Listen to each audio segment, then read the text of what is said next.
Good morning to all. So we are discussing the third unit of operating system, and that is nothing but our process concurrency control or the synchronization between the processes. So in this particular unit, we have already discussed the problems of synchronization, then how to solve the synchronization problem with the help of semaphore, right? Then after that, we have discussed the critical section, the semaphore solution to that synchronization. Then the next topic that we have discussed, that is nothing but the deadlock. And under the deadlock, we also discuss about the necessary conditions for the deadlock. That is mutual exclusion, then hold and wait, no preemption, and the circular wait. These are the four necessary conditions for deadlock to occur. And then a resource allocation graph, and how this resource allocation graph is useful for the deadlock detection. Means cycle detection algorithm is there, and with the help of cycle detection algorithm, how we can able to detect the deadlock. So if the resources they are having the single instance type, then the cycle in the resource allocation graph is the necessary and the sufficient condition. But if the resources they are having multiple instances type, then the cycle is the necessary but not the sufficient condition. That is nothing but the conclusion. How conclusion of this resource allocation graph, how the RAG is useful for the deadlock detection. Then we have seen the methods for the deadlock prevention and the deadlock avoidance. So prevention means what? We have to at least ensure that at least one of the necessary condition must not hold for the so that the deadlock will be prevented. So if the operating system will successfully able to prevent or stop the at least one of the necessary condition, whether it is a hold and wait or the no preemption, or whether it is a mutual exclusion or it is a circular wait, then 100% the deadlock will be prevented. And next topic we discuss, that is nothing but the deadlock avoidance. So deadlock avoidance is nothing but how we are going to avoid the deadlock. So in deadlock avoidance, the important concept is nothing but our safe sequence and safe state. So when we can say that the system state is in a safe state, so if the system follows the safe sequence of process execution, then we can say that yes, the system state is in a safe state. The safe sequence is so. What is the safe sequence then?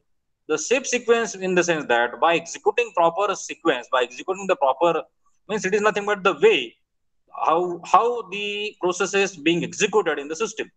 Means which process, either it may be P1, P2, P3, P4, or it may be P2, P1, P4, P3. This may be the sequence, may be any, but that sequence will never lead your system into a unsafe state, and the system always remains in the safe state.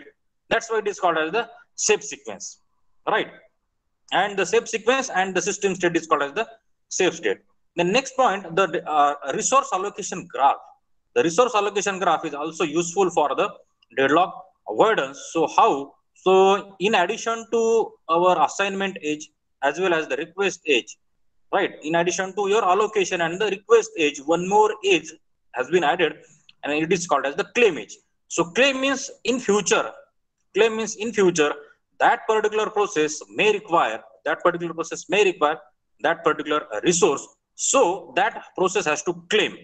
And if by converting that claim age into the request age, if we convert that claim age into the request age, and if in this RAG, if it's going to form the circle or it's going to form the cycle, then that particular claim age is not converted into the request age. The cycle means the system state move toward the unsafe state, and there may be the chances of the deadlock. So how to avoid with the help of this claim age? Claim age, if you are going to convert the claim age into the request age, and if the cycle is going to form there, so definitely you are not going to convert the claim age into the claim age into the request age. You are avoiding that particular situation or deadlock condition here. The next very important point that we have to see is nothing but the algorithm for the deadlock avoidance, and that is called as the banker's algorithm. So very important point, as far as your theory point is considered, always there is a numerical ask on the banker's algorithm. There is a numerical for 8 marks or 10 marks, as well as in theory also. You have to write down the algorithm, safety algorithm, and the resource request algorithm. And in practical assignments also, in your operating system laboratory, you have to implement the banker's algorithm in C++ or C language, right? So here, banker's algorithm means what? We'll see exactly the logic. The resource allocation graph algorithm not applicable to resource allocation system with multiple instances of each resource type. So resource allocation graph has the limitation. If yes, if the each resource having the single instance, then no doubt the resource allocation graph will prove successful. But if we can say that if there are multiple instances, if the resource having multiple instances, then this resource allocation graph has some limitation. So banker's algorithm is useful for your deadlock avoidance. See carefully, it is useful for deadlock avoidance and not for the deadlock prevention. Remember this point, deadlock avoidance. So how we are going to avoid the deadlock? So here avoidance in the sense that the avoidance strategy, or what is the logic behind the avoidance, that each process has to mention, each process has to declare how many resources it requires during its lifetime for its execution. In addition, it has to declare. For example, if the process P1 is there, P4 has to declare before start of the execution, yes, I require resource R1, R2, R3, R4 for the complete execution during its entire lifetime or during its for its complete 100% execution. So that so in such a way, all processes gives their demand of the resources, or all processes gives their need. Yes, we require these resources for their complete execution. So once all the demand or all the demands are collected by the operating system, then OS has to think. OS has to think, or OS has to take the decision which process is to be allocated first for the execution by allocating which resources. Getting my point or not? Here, OS has to take the decision. Operating system has to make a solution, find out a solution that yes, the process P2 will go first for the execution and allocate the resource R1, R2, R3. Then process P4 will go for the execution. Then process P7 will go for the execution and allocate the resource, say for example, R7, R5, R1, R2, etc. So like this way, and execute the processes in a such a way that there will be always the safe sequence of the process execution, right? There must be always the safe sequence of the process execution. And if there is a safe sequence of process execution, definitely the system state will be in a safe state. So that's why what we are doing here, we in the sense operating system is able to avoid the deadlock by following this deadlock avoidance policy or the banker's algorithm. So logic behind this banker's algorithm is the same. It is the same logic. So see here, so this generally it is used in the banking algorithm or banker's algorithm. So bank ensures that the bank never allocates its available resources, available cash, such that it can no longer satisfy the need of all its customers. So when new process enters into the system, it must declare maximum number of instances of each resource type which require. Right? This is not exceeds the total number of resources available in the system. So when user requests set of resources, or when a process requests set of resources, system must determines whether allocation of these resources will leave the system in a safe state or not. So this is the system has to decide here. If it will, then resources will be allocated. Otherwise, the process must wait until some other process release the resource. Very simple example, why it is called as the banker's algorithm. For example, so all of you do have your account in the bank. So if say for example, a bank for a particular transaction, suppose today is the Monday, and for Monday, say for example, bank is the cashier with the bank, there is an amount of say for example 1 lakh rupees. So today's limit for the bank cashier or the dispense of the cash, or the one can say that the maximum cash available with the bank is for example 1 lakh rupees. So for Monday or for the today's date, it can give rupees 1 lakh to its customer. It can fulfill the needs of its customers up to limit of 1 lakh rupees. So the customer first comes into the bank, then customer second comes into the bank, customer third comes into the bank, customer fourth comes, and it requires, say for example, it requires 10,000 rupees. Customer 4 require, for example, 5,000 rupees. Customer 3 requires, say for example, 5,000 rupees, right? Customer 4 requires, say for example, 15,000 rupees. So this way, so 4 customers came into the bank and they declare that our need, our demand is, say for example, 10,000, 5,000, 5,000 or 15,000 is the demand, right?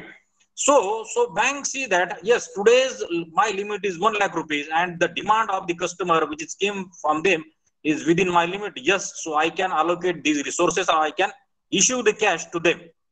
Banker, what the banker or what the bank sees here.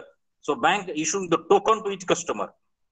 Bank issue token to each customer, to this 4 customer, and yes, so this 10,000 is within the limit of 1 lakh as well as 5,000, 5,000, 15,000 is within the limit of this 1 lakh rupees. So definitely this 1 lakh cash can be disbursed or can be distributed among these 4 customers and this way, right?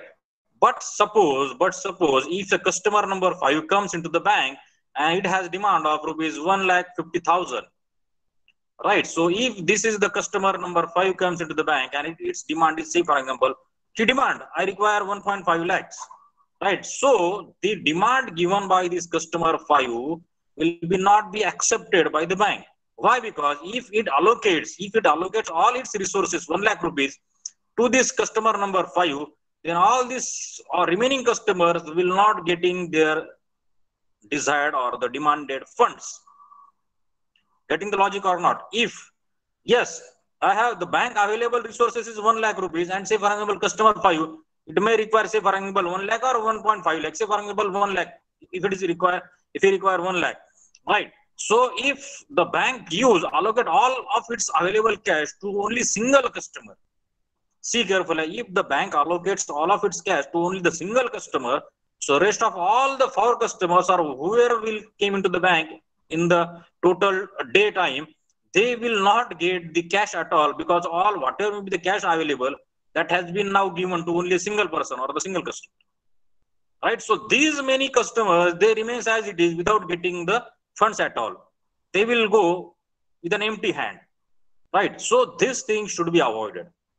So bank will avoid this particular thing. So what the bank has to do here, bank has to follow certain policy, bank has to apply certain logic. So what logic it applies here? So it must ensure that the total demand of the customer shall not be exceed whatever may be the amount available with the bank. Whatever may be the demand available, the demand of that particular single customer must not exceed the actual cash available with the bank, right? So that it will able to fulfill the need of all the customers, because their need is very less. Customer C1 is very less as compared to, for example, customer C5 or customer C2, customer C3, customer C4. Their demand or their need of the resources is very less as compared to customer number 5, and it can be easily fulfilled. This customer can be easily fulfilled by the bank. Okay, so this is the way. So in operating system also, if the process enters into the system, it has to declare its need, right? So it has to declare, say for example, I require resources number 5, resources. So operating system checks whether allocating these 5 resources, there will be no any disturbance, there will be no any one can say problem arises to other execution of other processes. Getting my point or not? So if this is the case, then only these resources will be allocated to the demanding process. It is the simple logic. So that neither of the process remains as it is without getting the resource, right? And all the resources will not be allocated to a single process. All processes executed successfully with the help of this logic and executed successfully and leaving the system in a safe state. The important point is that the leaving the system in a safe state means the system remains in a safe state by following the safe sequence of the process execution. Okay, so the 2 conditions will be fulfilled, or we can say we achieve the 2 important goals here. The first goal is that all processes will get their resources, and they get executed successfully. The first goal is achieved, and second goal is achieved. Though we are allocating the resources to the processes, but still the system never go into the unsafe state and the deadlock state. Getting this point or not? So this is the algorithm. This logic is nothing but given by the algorithm called as the banking algorithm. It is divided. This banking algorithm works in 2 stages. There are the 2 stages of this algorithm. First is called as the safety algorithm, So safety algorithm gives you the safe sequence of the process execution. The first part of the banking algorithm is called as the safety algorithm, and the second part of the algorithm is called as the resource request algorithm, right? So first part of this particular algorithm is the safety algorithm. It gives you the safe sequence of the process execution. The output of the first algorithm, first part is nothing but the, you will get here safe sequence of the process execution. And the second part is nothing but you have to check, this is nothing but the resource request algorithm. You have to check whether a request or whether a demand, if a demand came from a process, whether that demand or whether that request is to be allocated or is to be fulfilled or not, that is to be checked with the help of resource request algorithm, right? So we will go through the algorithm, and it is as it is a step by step. We'll go through it step by step. Entire data structure we have to understand very thoroughly. So see here, the data structure required for the bankers algorithm. So logic, I think you all understood the logic behind the bankers algorithm. So operating system has to keep its resources, and it has to check. It has to check whether the it can assign the resource to the process or not, right? So if it can assign the process is a resource to the process, then it can allocate these resources, and the process will be executed in a systematically manner. So the small n is nothing but the number of processes in the system, and small m is the number of resources in the system. Remember this point: small n, number of resources; small m, number of processes, and the number of resources in the system. Available is the matrix. It is a single available is the matrix, single dimension of I. Number of available resources of each type. Number of available resources of each type. Max ij. Max ij is nothing but the it is a double dimensional matrix ij, that is n into m matrix, that gives the maximum demand of each process. That gives the maximum demand of each process.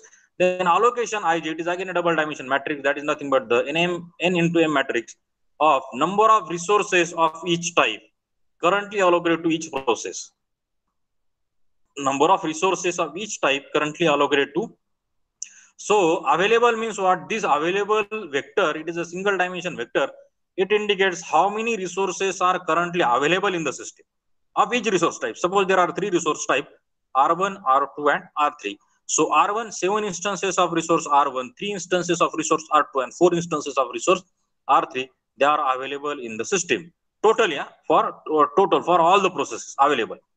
Then maximum. So this maximum is nothing but the matrix gives the maximum demand of each process. How many maximum, say for example, process P1, its maximum matrix you have to find out. Its maximum R1 max, R2 max, and R3 means process P1 require 3 resources, maximum of 3 of resource type R1, 4 of resource type R2, and 5 of resource type R3. Then allocation. Allocation means how many are being currently allocated, how many resources of each type is being currently allocated to that particular process, right? It is a double dimension matrix. And need is nothing but, so remember this formula: need of ij equal to max minus allocation ij. Max ij minus allocation of ij. Remember this point. How to find out the need matrix? So need in the sense need of each process. So how to find the need of the process? Because maximum, say for example, process P1 require max resource is equal to 5, and currently allocated is 3, for example. So what is the current need of the process? P1 is 2. So the formula is need is equal to max minus allocation. Suppose for the complete execution of the process P1, it need maximum 5 resources. But out of these 5 resources, 3 are already allocated. Allocation matrix gives that 3 are already allocated. So what is the current need of that? So 3 are already allocated means there is no question about the allocation. It has already received. So how many it requires? It requires only 2 more resources. It requires 2 more resources. Getting this point? So this is the case. Now the safety algorithm we'll see here. So find whether or not system is in a safe state. By executing the safety algorithm, we are able to find out whether the system is in a safe state, so that and how to find out the system is in a safe state or not? By finding out the safe sequence of the process execution. Safe sequence of process execution. Getting this point? By finding out the safe sequence, we can conclude that yes, the system state is in a safe state. So how to find out the safe sequence?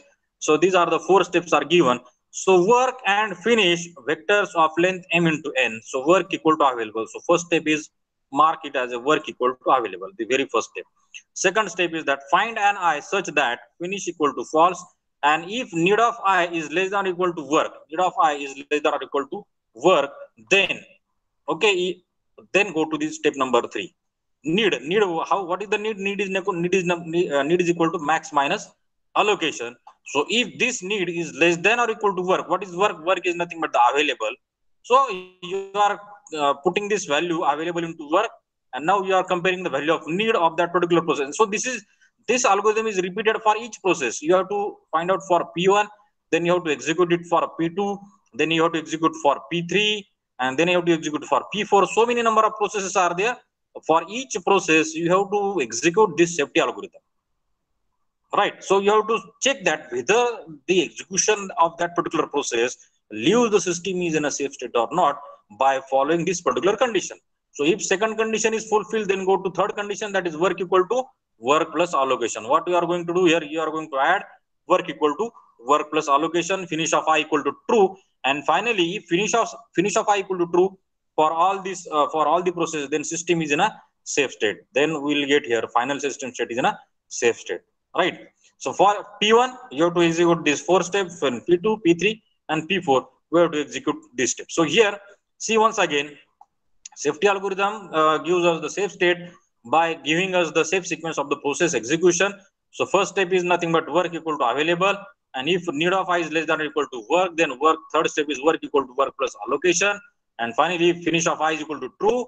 Then one can say the system state is in a safe state, right? Then see the next part of this the banker's algorithm, that is called as the resource request algorithm. So there are 3 steps in the resource request algorithm. So resource request algorithm means what?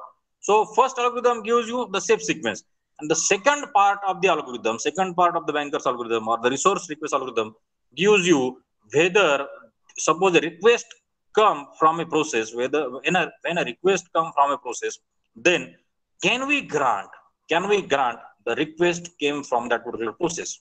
So if it is yes, then okay. If it is no, then we cannot grant the request. So see, when a request for a resource is made by a process Pi, then following actions are to be taken.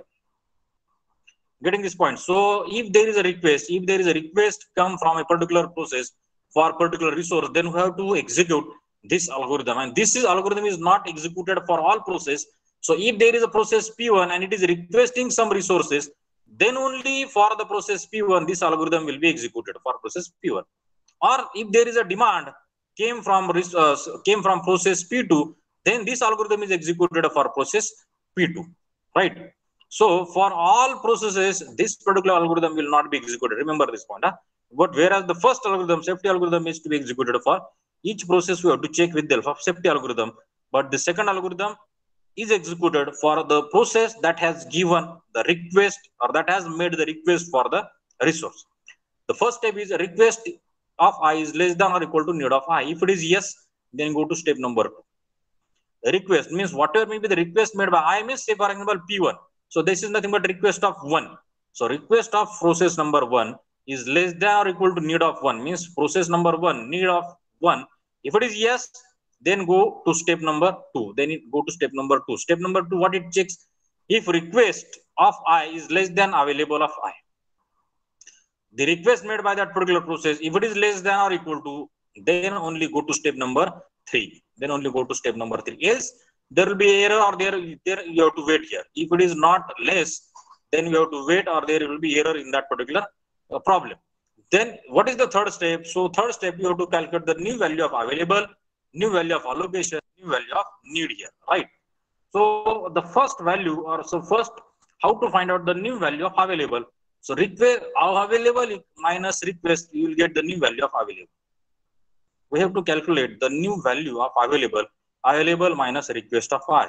The new value of allocation is allocation of I plus request of I, and new value of need is to be calculated by need of I minus request of I.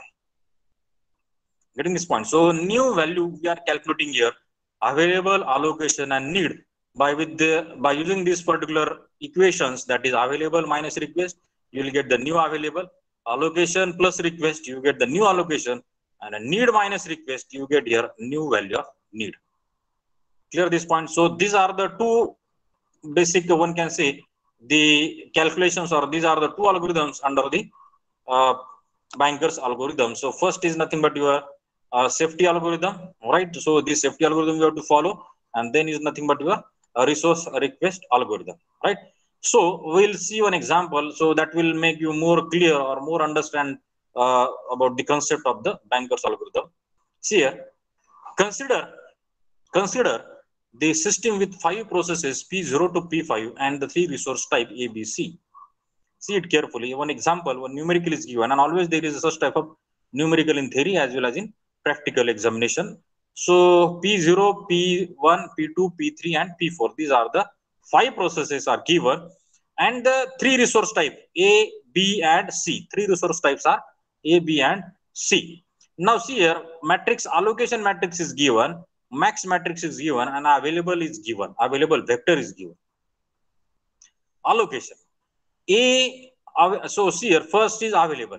So available of A, available of B, and available, 3 different resources are there. These are the 3 different resources. This may be your printer, this may be your hard disk, and this may be your, for example, CPU.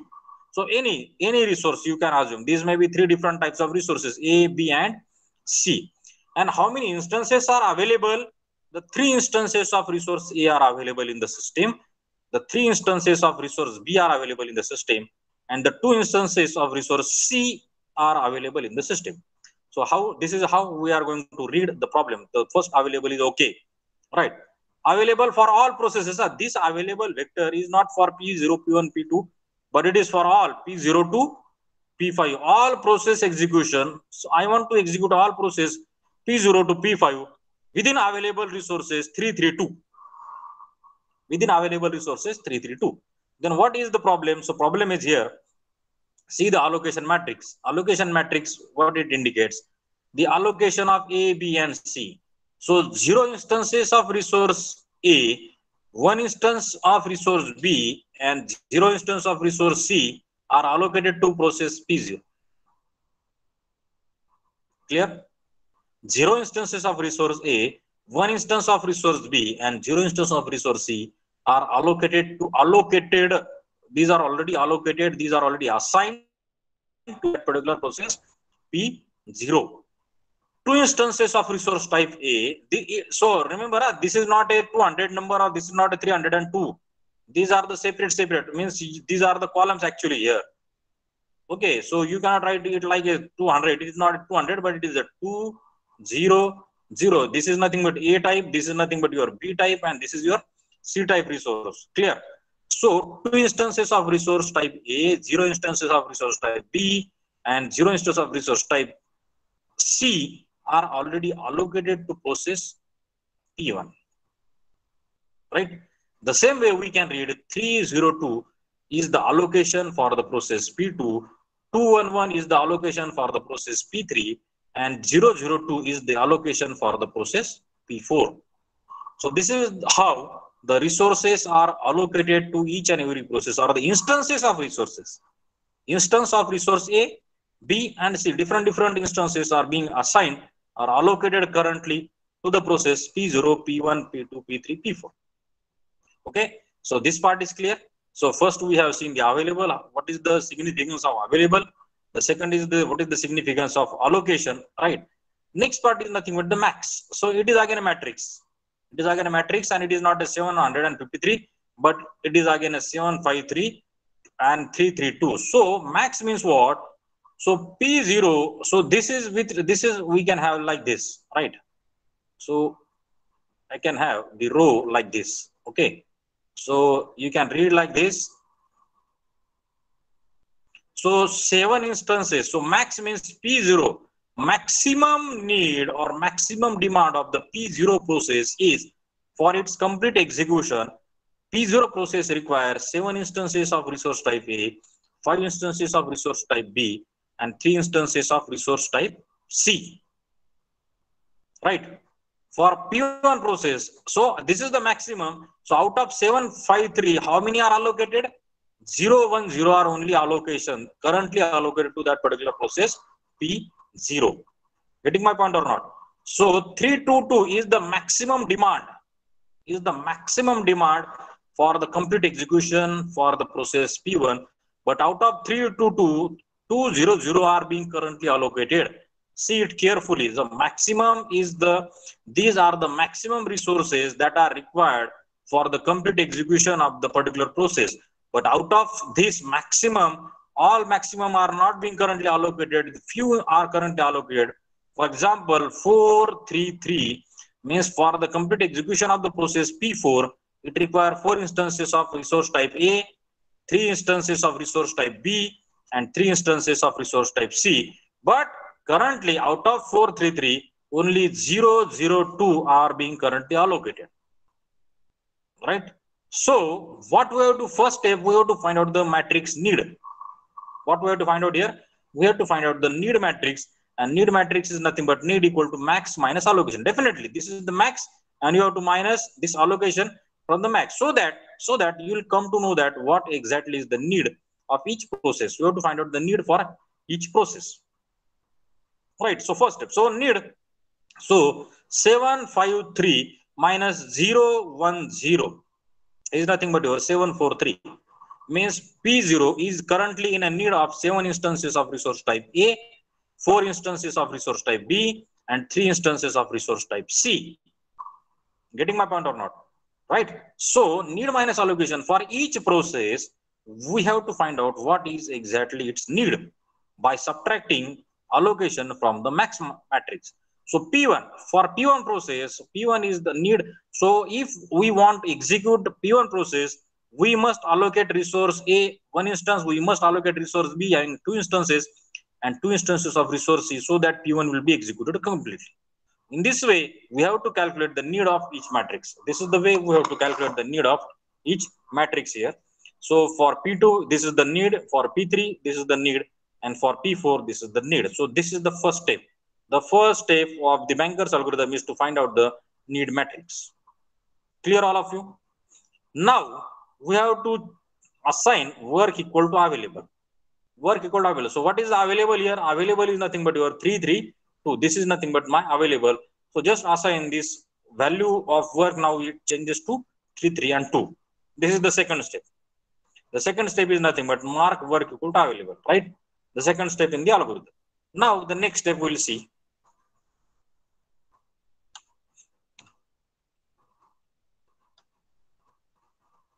Okay, take the process P0. Take the process P0. So P0, what is the need? Just now we have calculated from that matrix, the 743. So apply the algorithm, safety algorithm. The first step is that need is less than or equal to work. So the need is 743.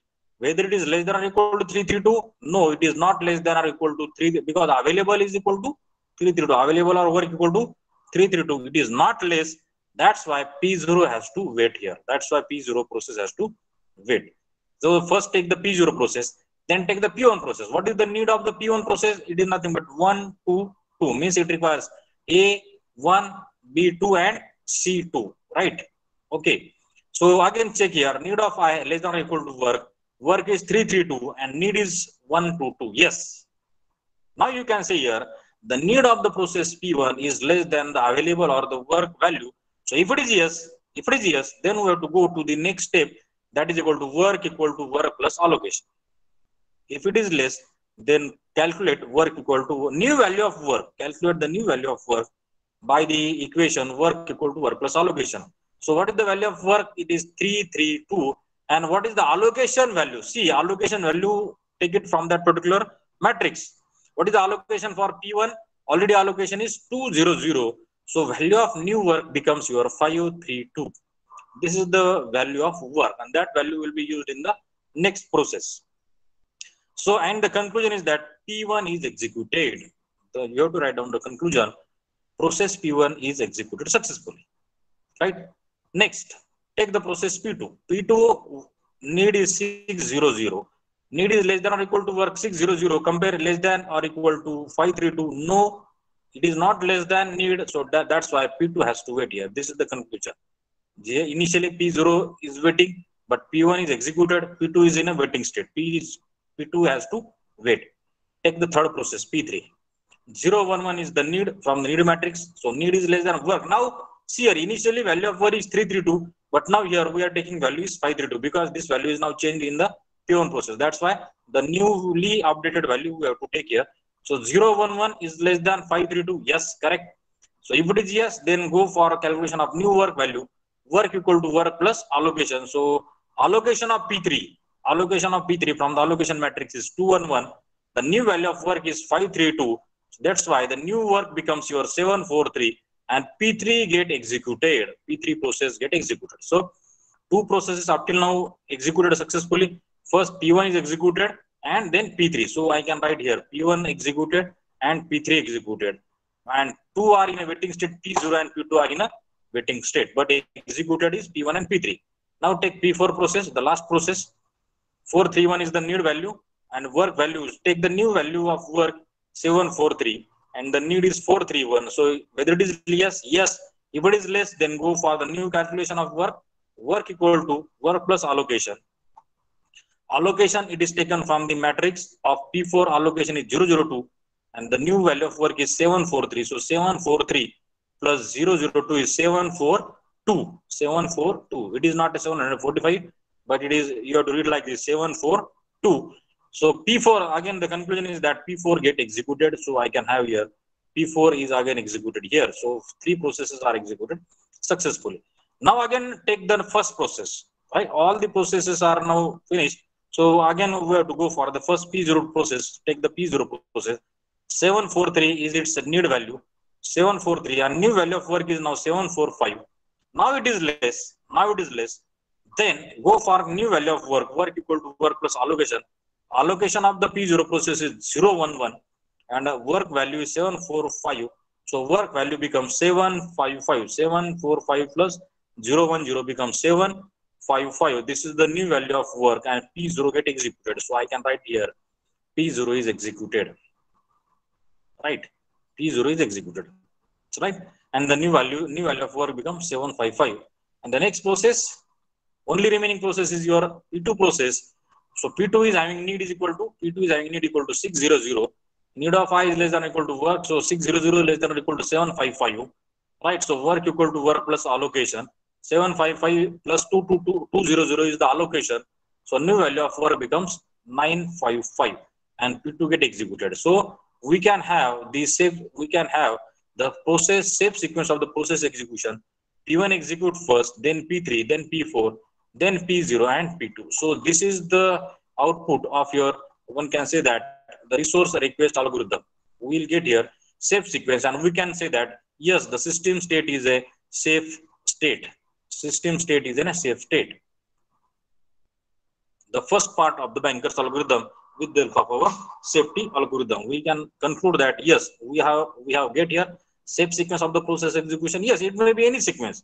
You can have P2, P3, P0, P1, P4 like this, or you can have P0, P1, P3, P4, P0, P0, P2, like any sequence you get here. Okay, and you can conclude that yes, as executing the process in this particular manner, the system always enters into the safe state, or it will remain in the safe state. Right, this is the first part. Now the second part of the algorithm is nothing but the resource request algorithm. Resource request, and when the resource request algorithm is to be executed, when there is a request or when there is a demand came from any process for a particular resources, then this resource request algorithm is to be executed. Suppose process P1 request one additional instance of resource A, two instances of resource type C, then request of process P1 is written like this. 012 means it requires one more instance of resource type A, 0 instances of resource type B, and 2 instances of resource type C here. Right. So this request is made by process P1. So if the request is made by the particular process, then we have to follow resource request algorithm. So first step of the resource request algorithm is step number 1. Request of I is less than or equal to need of I. So what is the request? 102. Need, what is the need? Need of that particular process P1 is need is 743. Yes, request is less than need, then go to step number 2. So step number 2 is request of I is less than available. We have to check with available. Yes, request is 102 and available in the system is 332. If it is yes, yes, then go to step number 3. Step number, what is the step number 3? Available. So in there are three calculation, three questions. Available, new, we have to find out the new value of available, new value of allocation, and new value of need here, right? So available becomes 332 minus 102, that gives you 230, and new value of allocation is 200 plus 102. Request 102 is the request. You have to add the request to the allocation value. You get here new value of allocation, and you have to subtract the request from the need, that is 122 minus 102, that is nothing but your 020. This is the new value of need. Then you have to again write down the new system. You have to write down the new system state, again three matrices. You have to write down where the updated value of the allocation, updated value of need you have to put here, and updated value of available. So available value is now changed. Initially it was 332, and now it changes to 230. Available is now changed. Now the value of allocation is now changed 302. Initially these value are different, and now these are the changed value. And again the need value for process P1. Now this is change only for process P1 because the request is came from only process P1, right? So this new state, this new state is generated for the system. And again, see carefully, again here, from here we have to follow the safety algorithm. We have to follow safety algorithm, and we have to check whether this particular system state is in a safe state. Again, we have to run here from here by considering the new system state. By considering this new system state, we have to find out the safe sequence. If we get the safe sequence, then we can conclude that yes, the system is in a safe state. Hence, the request made by the process P1 can be granted. If we'll not get the safe sequence, we can write down the conclusion that the request made by the process P1 cannot be granted because we are not getting the safe sequence of the process execution. So here, determine whether this system state is in a safe sequence by executing the safety algorithm. So here again the safe sequence we get here, that is P1, P3, P4, P0, and P2. So system is in a safe state. Hence the final conclusion is right. We can grant the request made by the process P1. Right. So this is the way how to execute the resource request algorithm. Resource request algorithm, we get the state again, and once we get the new state, again we have to follow the safety algorithm. And from the safety algorithm, we have to write down the conclusion that whether a safe sequence, then yes, grant the request. If no safe sequence, do not grant the request made by that particular process. So this is all about the bankers algorithm, how the bankers algorithm is useful for the deadlock avoidance with the help of safety algorithm and the resource request algorithm. So here we have completed the unit number 3, that is concurrency control. So in that particular, this session is totally deal with the deadlock avoidance, bankers algorithm, safety algorithm, resource request algorithm. The outcome is to apply the concept of the process synchronization, mutual exclusion, and the deadlock. And the short questions are there. Explain bankers algorithm in detail. Describe the significance of resource request algorithm. And write safety algorithm and resource request algorithm. You have to write down whatever, how it is given in the book, that is in the reference book, in the Galvin. The same way we have to write down. And the references, the Galvin is the best book for the operating system, and the NPTEL video lectures are also there. Web resources are also available. Okay, so for the today's lecture, we'll stop here. Thank you.